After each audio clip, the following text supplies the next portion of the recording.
السلام عليكم ورحمة الله وبركاته. مرحبا بكم في فيديو جديد في قناتي يوميات طبيبة بيطرية. اليوم الفيديو متاعي خصصته لبعض النصائح الخاصة باقتناء الأضحية، باقتناء علوش العيد. اللي شرا إن شاء الله مبروك عليه، وإن شاء الله العقبة العام الجاي والسنة الجاية يا ربي حيين بخير.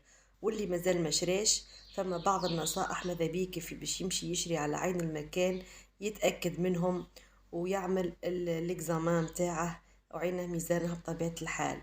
أول شرط يلزم تكون الأضحية ناشطة وتجدر، يعني وقت اللي يبدأ يشوف فيها يلقاها تجدر، ديما تحرك في المشوار تجدر. هذيك راهي علامة على أنها معناتها بونسينيا، هذيك راهي بونسينيا على أنه الحيوان في معناتها كامل الصحة متاعه.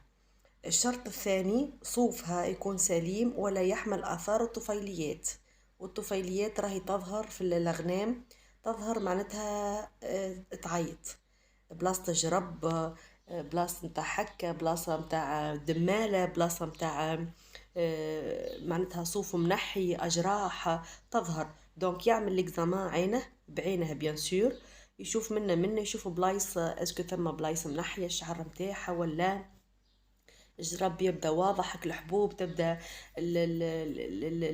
الجلده تبدا كل الخشينه خشنه. فهمت؟ هذيك كلها ديليزيون والواحد يبعد عليها. الشرط الثالث أنها لا توجد أعراض العرج أو إصابة للأرجل.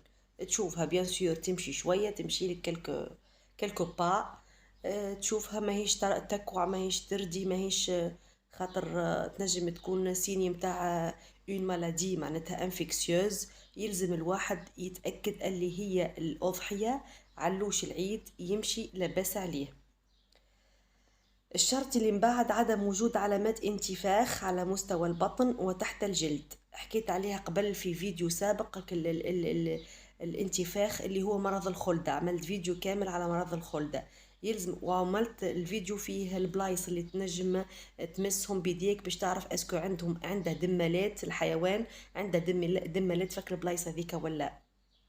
باهي، تنجم بسهولة بعينك تشوف اسكو ثم اعراض اسهال جري، يعني ترفع الذيل شوي تشوف اسكو العلوش لبس عليه ولا ثم اعراض اسهال، ماذا بيك تبعد عليه. العينين متاع الحيوان يلزم تكون صافية وبراقة، ما هيش حمراء وما هيش صفراء وما هيش بيضة. يعني فما دي مالادي متاع الانيمي ومتاع الفقر الدم بصفة عامة، ولا كي تبدا تروزيام بوبيريكا حمراء، الميكوز حمراء، معناتها سيني متاع اون مالادي، ولا سخانة ايبرتيرمي ولا. المهم يلزم نثبت انها العين صافية وبراقة باش هيك نتجنب برشا امراض تدور في مخي. اخر شرط يلزم تكون في الاضحية ان شاء الله انها التنفس، تعس على التنفس يبدا سليم مع غياب افرازات على مستوى الانف. كم من واحد يقول لي ويعرضني في الحملات متاعي يقول لي راني خذيتها وخشمها يجري وكذا.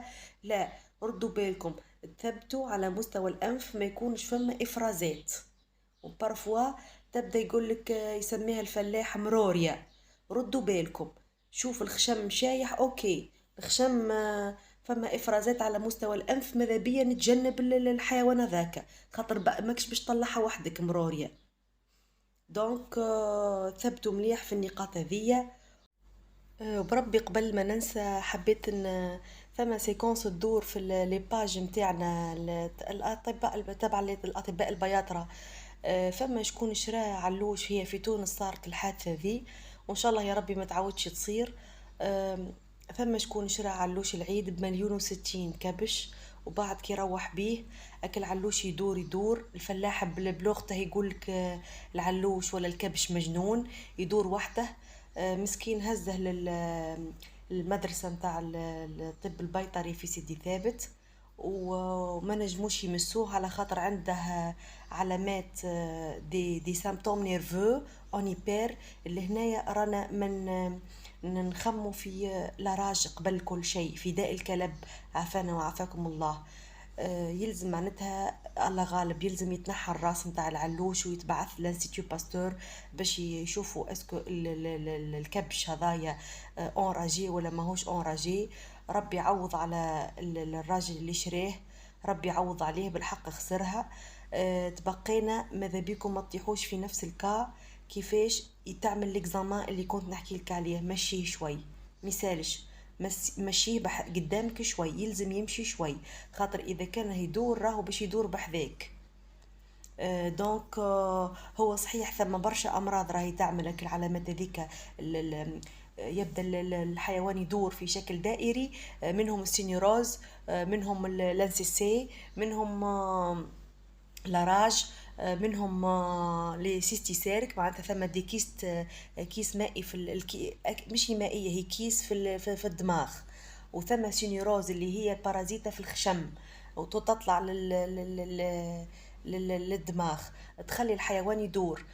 دونك تبقينا الكبش اللي قاعد السيكونس نشوف فيها عنده برشا ديسيني، معناتها نخمو في داء الكلب قبل كل شيء، قبل كل شيء.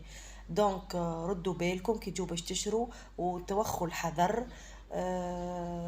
وهذاك ان شاء الله يا ربي تشروا حاجه باهيه، وان شاء الله عيدكم مبروك، وان شاء الله علينا وعليكم وعلى امه محمد الكل يا ربي.